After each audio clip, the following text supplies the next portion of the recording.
We have a small block of hemlock trees, and these are they probably range in size of 3 to 4, 4 to 5 foot, maybe some larger ones over here. And as you see here in the block, they're probably planted about 6 feet apart. So if you wanted to use a hemlock tree or similar, you can imagine if you want to make a natural buffer instead of a fence, you could see how they would be planted. So by visiting a tree farm, you can get a notion of what it will look like on your property. So as the trees mature, they will fill in the gap and give you that nice solid wall of privacy that you're looking for. Different varieties here that we'll see in a moment grow differently and so forth. I'm going to turn this over to Darryl, and Darryl can explain to us how he grows his hemlocks and the process behind that. Darryl, go ahead, tell us everything. Absolutely. So this here is a hemlock. Hemlock are appreciated for a couple of reasons. The two biggest being they have a nice light, feathery kind of look to them, and they also grow in shade. Versus, it's one of the few evergreens that will grow in a fairly shady condition. What are you saying full shade, partial shade? What kind of shade? Because a lot of trees won't grow in shade. That's correct. In full shade, these will grow. They might be a little thin, but this is really the only needled conifer type evergreen that's universally available in this area that will grow in deep shade. Okay. And in partial shade will stay nice and full. Versus some other trees will tend to thin out or might even die in terms of evergreens. Okay. Hemlock and arborvitae are the only two plants we grow that will continually push new growth through the season if there's enough moisture, which is interesting. How's that work? Well, rather than a spruce or a pine that puts out one big growth through a year, hemlock will keep pushing out small growths. So they have several flushes of growth. That's correct. A hemlock can have up to 4 flushes a year. Really? Provided they're given enough moisture. Okay, now I don't see any irrigation piping here on your farm, so you don't irrigate. That's correct. Okay. So we'll rely on moisture over the summer, and the tree will be just fine without it. Okay. It just won't grow as quickly. We found that there's a couple issues with drip irrigation. One, it's not quite accessible at some of our farms, and two, it's not necessarily cost effective. So for some of our more specimen type conifers, like a weeping hemlock, for example, we found that it's cost effective. With this hemlock, the amount of additional growth isn't necessarily worth the expense of laying it out. And not only that, this creates a tree that's used to Connecticut conditions. Okay. Now the trees I'm witnessing here are fairly natural. I mean, they're tight, but they're fairly loose and fluffy. Are these sheared? How often do you shear these, and when were they last sheared? Well, these are lightly sheared every year until they're about to the size we want, and then we take them in rather hard. So we might shear off up to 6 inches to help this fill out. And what does that do when you're shearing a tree? What happens? Like, say you have this gap, and this is a young tree, and people always want a perfect tree in their yard, and that happens in time. So the old expression, "time heals all wounds," applies to the tree farm industry. Because here, for example, it's a little thin, but I'm assuming, right, with hard shearing, the plant stimulates growth on the inside and therefore takes care of its little imperfections, correct? That's right, Jeff. So yes, you're absolutely correct that there's a gap here. One good trimming accompanied by the 2 flushes of growth, and this will be ready to go. So I would anticipate this tree will be trimmed in early fall, allowed to grow on to probably 6 feet tall, and will be dug the following fall. So when I say 6 feet tall, I'm not referring to the tip.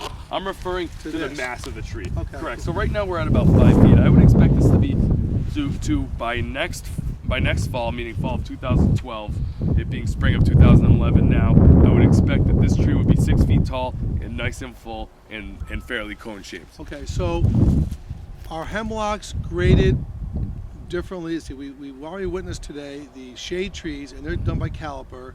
Birches are done by height. Spruces, pines, hemlocks are by feet or by caliper as well? By feet as well. Okay. And what we found in general is a good northern grown tree. This hemlock, to finish off at the 6 to 7 foot tall height that I speak of, is generally 8 years in the field. 8 years. That's correct. So when you put this tree in the field, it's only a foot tall, maybe? That's correct. It's only a foot tall. 8 years. Can you imagine trying to plan for 8 years from now? I have a problem planning next month, never mind 8 years. The good news with evergreens, Jeff, is They sell.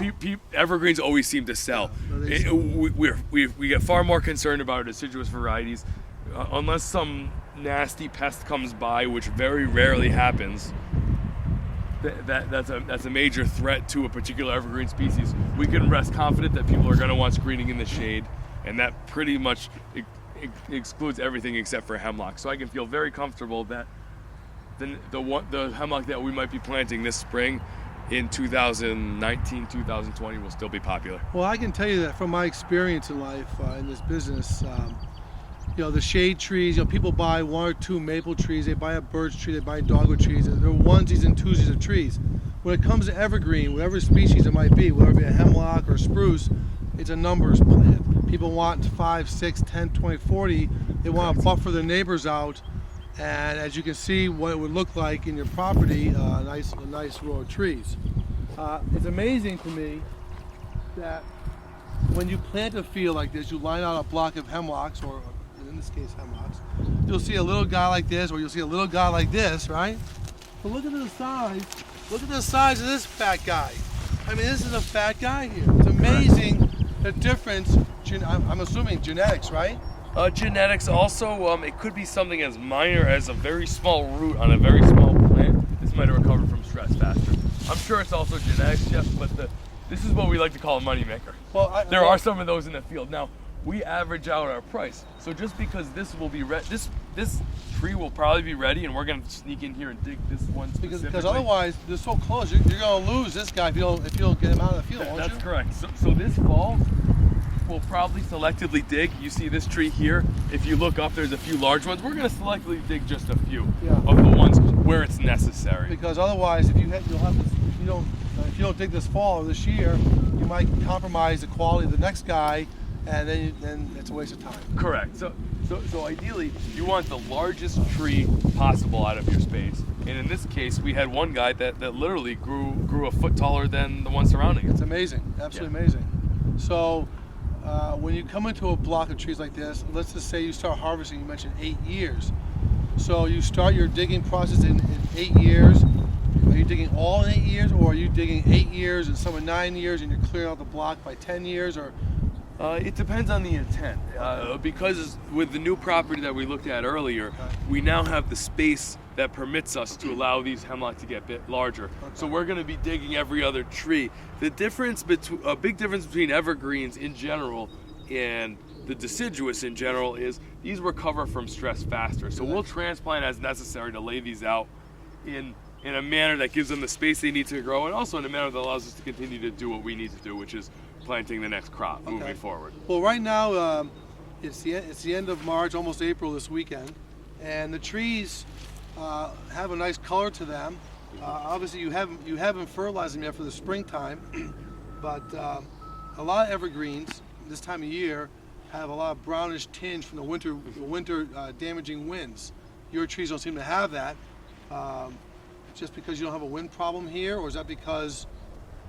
I wouldn't say it's a lack of a wind problem, Jeff. I would say that these trees have been established for a real long time. Okay. Keeping in mind that they're only a foot tall, and this has been here for 6, 7, 8 years, it's pretty well rooted here. Now, when this tree is dug and planted at a new site, the first year is generally where you see browning, and there's no two ways about it. No matter how meticulously a tree is harvested, it's a stressful process for the tree.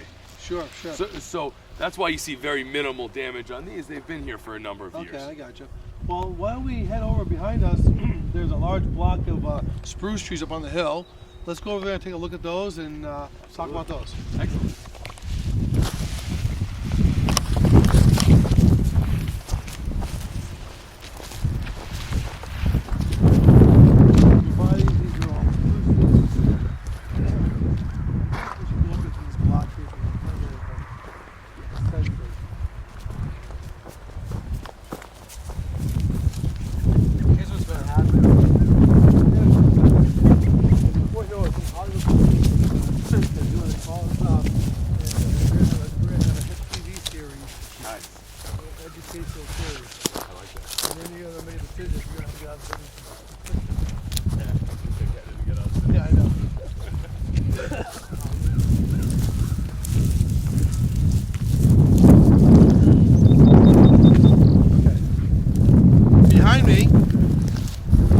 gorgeous Norway spruces. These trees, I'm assuming when you grade these trees, first of all, how do you grade a tree this size? Well, typically we carry around a story pole with different heights on it. Okay, so you have a pole with numbers on it, a marker or something? That's correct. Now, given the fact that I'm 6 feet tall and I only come up to here, this is a 12 to 14 foot evergreen. Wow, these are beautiful trees, Darryl. Thank you, Jeff. Now, How old is this tree, Darryl? This tree. Now we buy our spruce slightly different than hemlock. The spruce in general that come in are 4 or 5 years old, versus hemlock is generally about 3 years old. What does that mean? 18 to 24 inches tall. Now here's the catch. Just like anything else in the business, height isn't everything. That means it has a healthy root system, and it also has a little more branching to it. We found that our farmland is too valuable. Some people will plant smaller seedlings, and there's nothing wrong with that. We just don't really have the space to grow this tree where it might have been 4 or 5 years old when it was originally planted, and is now spruce only grow about 8 inches a year. That's it? So unfortunately, they grow more than that, but to trim them, to keep them this tight, Right, that's a requirement. This is a heavy sheared, or is this a semi-sheared? This I would consider heavily sheared, That's a beautiful, given its shape. Versus if you focus on this smaller guy, it's a little looser. This is pushing more towards a semi-shear. Some might consider this a heavy shear still, but this certainly this looks like a monster Christmas tree you could put in with a cathedral ceiling. I'm thinking right now, I have a job that we're doing right now, and the clients want that immediate privacy. And this is the kind of tree you need to have. You can just envision, we're 6 foot tall. You can imagine what this is going to look like in the ground on your property. I mean, this is just a beautiful tree. If you maintain this tree on your property, for those that are interested in doing so, a lot of clients of mine, install the holiday lights on these trees. Matter of fact, I believe the Christmas tree at the White House, some years are spruces, like Norway spruces, some years are other varieties of spruces. So this offers also a great buffer tree, also a seasonal decorative tree for the holidays as well. And I'm sure the birds love this to make homes in. Oh, absolutely. Great for wildlife. The other thing that I've found, in particular with evergreens, is you get what you pay for. Spruce are a little slower growing, which makes them more expensive. Okay. For that reason, they're gonna fill a space effectively for longer, versus a less expensive tree might not necessarily do so without some maintenance, like you spoke of, Jeff. Okay. So by buying a premium product like a Norway spruce or a hemlock, you're going to get a longer lifespan of it being functional for the purpose that it was originally planted. Now, spruces, hemlocks, and also fir trees, correct me if I'm wrong, they maintain their density from the ground to the top. Is that correct? Generally speaking, as long as the sun hits the bottom. Correct. Because of the shape of those trees, they're more like a pyramid shape. Yeah. That happens. The most common tree that people think of is white pine that does not. Right, and we have some pines elsewhere here on the property, but maybe we'll see those later. Yeah, the issue with the white pine is the branches push so far out horizontally that the bottom branches get no sun. So you could have a 50-foot tall white pine if you were to maintain it with branching full of the ground. In general, a spruce with this shape, the sun keeps hitting the bottom and it will stay nice and full. Oh, that's versus great. a pine requires a white pine would require a little more trimming to do so. Because you'll see out in the landscapes today that a lot of the older trees that were planted were pines, and now the clients are looking at the trunks at this size, and all the foliage is up top. Sure. And it doesn't serve the purpose originally intended. Sure, it's no longer an effective screen. While it might offer an interesting texture or contrast to the landscape, it's certainly not providing screening if you have branching that's significantly higher than someone's house. So it's very important to offer, besides pruning your shrubbery and trimming your shrubs, it's also important to take care of your evergreen trees as well. Trees in general, I'd say, Yeah, Jeff. that sounds Evergreens are, but also when trees split apart, meaning shade trees in general, that could have been prevented with some proper pruning. Yeah. So I would say that's just as important as your evergreens, Jeff. Yeah. Making sure that all plants need to be taken care of. There's no two ways about it. All plants need to be maintained, Yeah. just like we do. They're living things. Yeah. Oh, that's wonderful. Listen, Darryl, again, thank you very much for your time today. And you got some beautiful trees here, and I hope you folks at home are enjoying this segment, and I hope you can appreciate now what goes in, or the behind the scenes work involved here in the nursery business. And I hope you had fun. We did.